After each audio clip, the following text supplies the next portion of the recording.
कलियासोत बांध के पास मजार पर सरकार सख्त हो गई है। पर्यटन मंत्री उषा ठाकुर ने कहा अवैध कब्जा हटाएंगे। वर्ग विशेष अवैध अतिक्रमण कर रहा है उषा ठाकुर की तरफ से बयान। कांग्रेस ने मंदिरों से मजार की तुलना की है। कई मंदिर भी अतिक्रमण करके बनाए हुए हैं।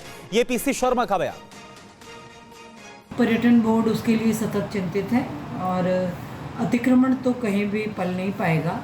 सभी अतिक्रमण हटाए जाएंगे। अभी वहाँ के कुछ क्षेत्रों को उसका वो भी निकला है, हमारे यहाँ से ज्ञापन निकला है और वो जिसको मिलेगा हाईएस्ट रेट पे उसको तो हमें खाली करा के देना ही होगा। देखिए, प्रशासन अपना काम करता है। कोई भी अतिक्रमण करेगा तो उसको दंड मिलेगा। मैं कह रहा हूँ कि मंदिर के अलावा कहीं कोई आवंटन मेरे नज़र में नहीं आया अभी तक। तो ये इसी तरह से दूसरे धर्म स्थलों के 11 क्वार्टर का जैन मंदिर है, इसका भी कोई आवंटन नहीं है। दुनिया भर के जो हैं धर्म, जो लोगों की आस्था होती है वो बना लेते हैं और उस तरह से वो ये तो इवेंट मैनेजमेंट है, इसमें कोई जानकारी की ज़रूरत नहीं है। जहाँ जहाँ ऐसी चीज़ें होंगी वो चुनाव के लिए हिंदू मुसलमान में बांट के वोट लेने की जो राजनीति है वो करेंगे और कुछ नहीं है। और भोपाल से हमारे साथ शुभम गुप्ता इस वक्त लाइव जुड़ रहे हैं, उनसे और ज्यादा जानकारी लेते हैं इसी मसले पर। शुभम हमारे साथ कलियासोत बांध से ही जुड़ चुके हैं। और शुभम, आपने कलेक्टर से भी बात की, उषा ठाकुर का बयान भी आ चुका है, वो कह रही है कि प्रशासन अपना काम कर रहा है।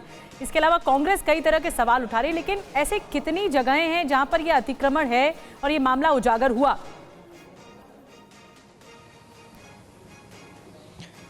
देखिए निधि, कल हमने इस पूरे मामले की तफ्तीश की थी कि आखिरकार कलियासोत बांध के पास किस तरह से मज़ारें बनाई जा रही है और ये तस्वीरें हम आपको उन्हीं मज़ारों की दिखा रहे हैं। देखिए, जो तस्वीरें हम आपको दिखाते हैं उसमें सबसे पहले अगर आप देखें तो इस तरह से पत्थर रख दिए जाते हैं और उसके बाद हम देखते हैं उस पर एक तरह से पक्की कब्र कर दी जाती है और फिर वो कई वर्षों के लिए जगह स्थापित हो जाती है। अब इस मज़ार पर अगर आप देखेंगे तो यहाँ पर क्या कुछ आपको नज़र आ रहा है, गिट्टी आपको नज़र आ रही है, ईंटें आपको दिखाई दे रही है और थोड़े दिन बाद यहाँ पर एक तरह से पक्का काम कर दिया जाएगा और फिर यहाँ पर चादर चढ़ाना शुरू हो जाएगा। तो ऐसी एक नहीं, ऐसी अगर आप यहाँ से जहाँ पर भी आपकी नज़र जा रही है वहाँ तक अगर आप देखते हैं तो इसी तरह की तस्वीरें दिखाई देती है।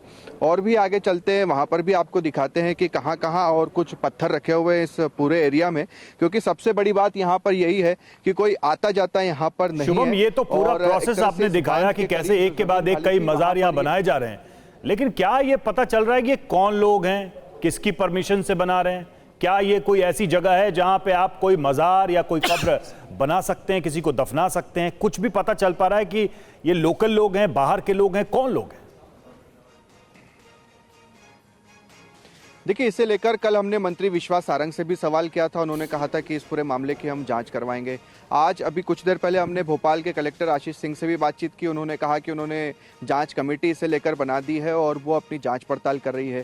सारे सवाल उनसे हमने किए कि ये कैसे यहाँ पर ये मज़ारें बना दी गई इतनी सारी, क्या ये लैंड जिहाद हो रहा है, इन सारी चीजों को लेकर उन्होंने कहा कि थोड़ा सा इंतजार कीजिए। जांच कमेटी अपनी जांच कर रही है, जांच कराएगी और उसके बाद तथ्य आएंगे। ये कहना है, जो भी उचित कार्रवाई होगी वो ये कहना है सरकार की तरफ से ये बात कही गई। शुक्रिया आपका शुभम इस जानकारी के लिए, इन तस्वीरों के लिए। और इस पूरे मामले में अपडेट भी है। शिवराज सरकार की तरफ से कार्रवाई का भरोसा दिया गया तो कांग्रेस ने इन मज़ारों को अवैध मानने से इनकार कर दिया।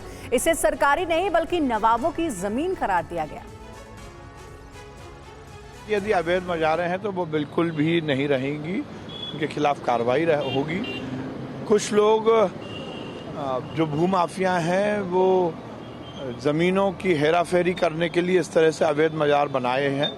यदि ऐसा कहीं भी प्रकरण आएगा तो सख्त कार्रवाई होगी। मैंने देखा कोई लोग नहीं है, बिल्कुल सहन नहीं किया जाएगा और यदि इस तरह के कोई भी प्रकरण है तो वो हटाए भी जाएंगे और जो दोषी हैं उन पर कार्रवाई भी होगी। सरकार तो जिंदा को जब हटा रही है एक समाज के, तो मरोगों को हटा देता है, उस पर क्या है, उस पर क्या कहेंगे?